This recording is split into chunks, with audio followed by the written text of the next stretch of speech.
The storm rolled across the moon of Vascarnine like a living thing, violent, hungry, and merciless. Waves the size of collapsing towers roared against the metallic cliffs, swallowing anything unfortunate enough to drift too close. In that churning chaos, a creature fought for life, a tigervax. A legendary alien tiger beast bred by the Korlothi Empire for war, genetically sculpted muscle, razor fur, and a roar that could crack armor plating. Yet this one wasn't roaring. It was drowning. The Korlothi had chained it aboard their war skiff as punishment for disobedience. But when the ship malfunctioned during the storm, they had simply cut the chain and shoved the creature overboard. War beasts were expendable, easier to replace than repair. The tigervax went under again, lungs burning. Its claws scraped at the water, but the weight of the chain around its neck dragged it down, pulling it toward the black depths. For the first time in its engineered existence, it felt fear not of death, but of dying alone. Lightning tore the sky open, and through the glare came a shape on the cliffs. Not Korloth, not a beast. A human, drenched in rain, wearing an exosuit patched 100 times over. The man sprinted across the cliffside, clipped into a safety anchor, and hurled himself into the raging tide. His name was Corin Hales.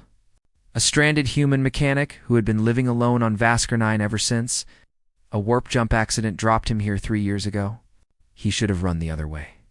He should have ignored the claws, the fangs, the titan that had slaughtered entire platoons. But humans were stubborn like that. Corin slammed into the water feet first, letting the impact crackle through his armor. He fought toward the sinking shape, using his suit thrusters to cut through the whirlpool.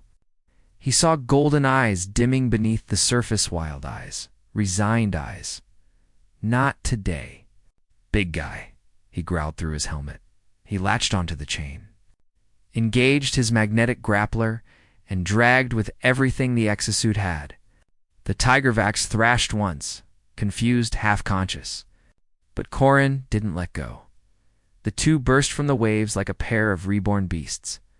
Corin hauled the creature toward the jagged rocks. The storm fought him, the moon fought him, the universe itself seemed determined to grind him into the sea. But he kept going. Inch by inch, claw by claw, they collapsed on the cliff in a heap. One exhausted man, one half-drowned war monster. The tigrovax staggered up, its massive body trembling. It loomed over Corin, towering like a nightmare forged from teeth and muscle. A single blow would pulp him. Corin unlatched the chain from its neck, tossed it aside, and simply said, "You're free." The beast froze. Freedom was a concept it had never been allowed to understand. The Korlothi taught obedience, not choice. Pain, not trust. And yet, this small, fragile creature, this human, had dove into a hurricane to save it. The tigervax lowered its head and pressed its forehead gently against Corin's chest, a gesture of ancient instinct buried deep within its genes. From that moment, they were no longer man and beast. They were pack. Weeks followed. The beast whom Corin named Ravrax began to heal, not only physically, but emotionally. It learned that not all beings screamed commands, not all hands struck, not all masters owned. It would follow Corin around his makeshift compound, carrying scrap metal, watching him repair generators, sleeping curled around the shelter like a living fortress. Corin talked to it constantly. He didn't know if it understood human speech, but it listened. Every single word. But peace is never eternal. One dawn, engines thundered in the sky. Korlothi dropships. They had returned not for Ravrax, but for the human whom their scanners had detected. Humans made valuable slaves. Intelligent, adaptable, difficult to kill. Corin rushed outside, rifle poised, but he wasn't alone. Ravrax stood beside him, fur bristling, muscles coiled. The Korlothi commander sneered when he saw the beast. "That animal belongs to us." Ravrax's growl shook dust loose from the cliff walls. Corin set his rifle down slowly. "No, he doesn't." The commander raised his plasma spear to strike. He never finished the motion.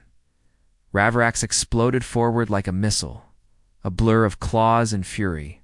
The Korlothi soldiers fired, but their shots scattered as the beast ripped through their ranks. With the unstoppable wrath of a creature reclaiming its soul, Corrin fought beside him, using his engineering tools as weapons: EMP spikes, repurposed mining cutters, shock traps. Man and beast moved with impossible coordination, covering each other, protecting each other, fighting for each other. The Korlothi retreated in terror. No one had ever seen a Tigravax defend a human. No one had even imagined it possible. But humanity had done the impossible before. It would again. When the last dropship fled the atmosphere in smoke and shame, Corrin collapsed against Ravrox's shoulder. The beast rumbled a proud, thunderous purr. "You saved me," Corrin whispered. Ravrox nudged him gently, as if saying, "You saved me first." Word spread across the stars. Carried by frightened soldiers and corrupted data logs, Ow! The abandoned war beast now defended a human with unstoppable loyalty. The Korlothi Empire had lost control of its own monster. Humanity, fragile, stubborn, impossible humanity, had turned a weapon of war into a friend, and across the galaxy. Those who heard the tale felt a shiver, because wherever humans went, something extraordinary followed: not conquest, not domination, but connection, the ability to tame the untamable, heal the broken, and turn even a forgotten alien monster into a guardian. Ravrox and Corrin stood on the cliffside as the storms cleared. The first true sunrise breaking across Vascarnine for the first time. Neither of them felt alone. Their bond would shake empires. Their story would inspire worlds. And this was only the beginning.